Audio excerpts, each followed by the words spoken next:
তোমরা ভাবছো তো এটা কোথায়, আমি এখানে কি করছি এবং তোমাদের এত খাবারই বা কেন দেখাচ্ছি। তাহলে চলো ভিডিও প্রথম থেকে শুরু করা যাক, দেখতে থাকো তোমরা সম্পূর্ণটা, তাহলে সবটাই জানতে পারবে।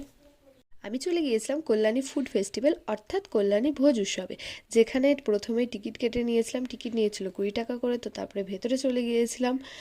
ভেতরে বেশ মোটামুটি ভালোই ভিড় ছিল সেদিন। এই যে আমি আগে কখনো ঢেকি দেখিনি, এই প্রথম ফুড ফেস্টিভ্যালে এই ঢেকিটাকে দেখলাম। ঢেকিতে চাল ভেঙে সেই চালের গুঁড়ো দিয়ে এখানে পিঠে বানানো হচ্ছিল। এই যে পিঠের দোকানে বেশ মোটামুটি ভালোই ভিড় ছিল।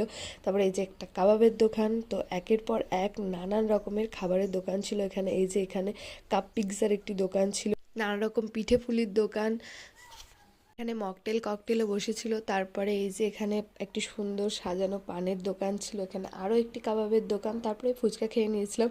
তো ফুচকার যে এই যে হাত ধোয়া সিস্টেমটা আমার খুবই ভালো লেগেছিলো, তো একটু ভিডিও করে নিয়েছি। তারপরে ছিল নানান ধরনের মিষ্টি, দেখতেও সুন্দর লাগছিল।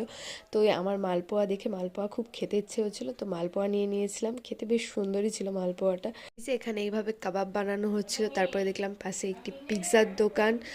তো এখানে আরও একটি দোকান দেখেছিলাম, যেখানে দেখলাম নানান ধরনের আচার পাওয়া যাচ্ছে এবং মানুষ কিনছেও খুব।